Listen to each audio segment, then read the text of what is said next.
Good afternoon.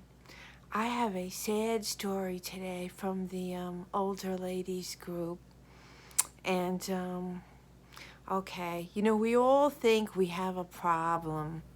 And all of us have problems, but it's all relative. This one woman wrote, I guess she's at least 65 because she has Medicare.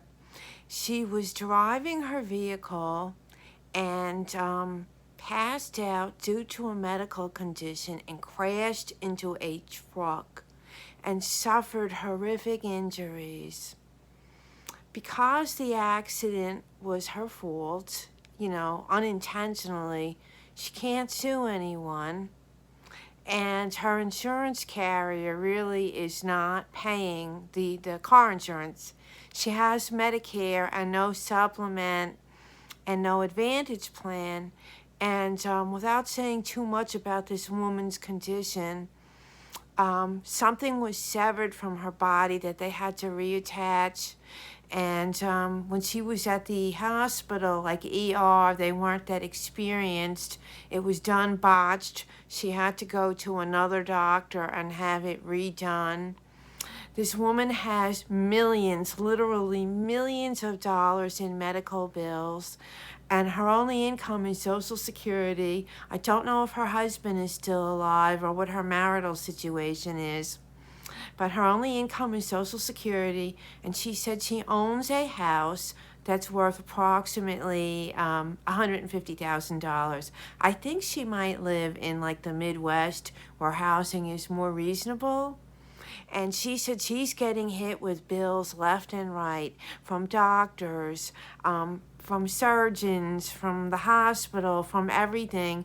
And she just doesn't have the money. She doesn't know what she's going to do. She thinks they're going to take her Social Security away, which they can't. But she's afraid of losing her home. And so the majority of the women were very supportive and were giving her some good advice. I never had anything as bad happen to me, but due to my sudden onset illness last year, I did have some bills that were incurred while I was uninsured, and I was able to negotiate them. So I helped her in any way I could. I also have been praying for her all morning because not only has this woman suffered multiple broken bones and a loss of a limb that was reattached poorly, but now she's got to worry about money and homelessness, and she needs someone to advocate for her. And she needs to concentrate on healing.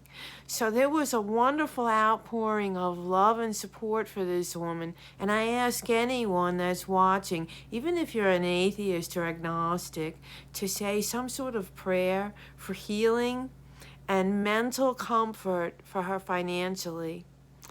Another thing that disturbed me, not as much as this poor woman's situation, was during this wonderful outpouring of love and support for this lady, someone came in and said, well, you should have had a secondary or a supplement. You brought this on yourself. You should have had better insurance for your car. Blah, blah, blah, blah, blah.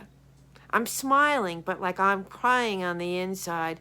What a horrible, horrible thing to say to this woman that's suffering. My God, So I'm sort of doing a rant about that. Have compassion for people. And you know what? It's sad. I don't want to compare myself to anyone else's situation, but I've had some real situations in the last year that I have not shared about on the internet. And you know what? This poor woman, when I see what she's gone through, it makes my stuff look like a cakewalk. And mine wasn't a cakewalk. So, people that are whining about their financials or their health or whatever, you know what? Really stop and think about it, and think about how blessed you are because you could have been in this woman's situation. And I am just glossing over the details. When I read it, it was horrific. It really, really was horrific.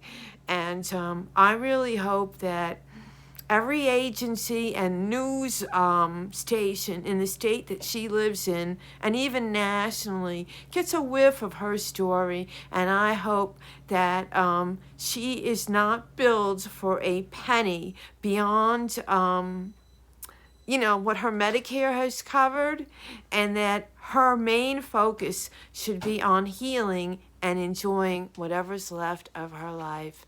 I know it's not exciting, it's not drama, it's not glamorous, but sometimes we have to stop and smell the coffee and think about other people and then realize that our problems are minuscule compared to other people's. Again, like I said, I'm smiling, but I'm crying on the inside. In fact, I'm getting teary-eyed, and I don't want my makeup to run. If that makes me a narcissist, so what? At least I'm a compassionate narcissist. So anyway, everyone, have the day that you deserve. Bye.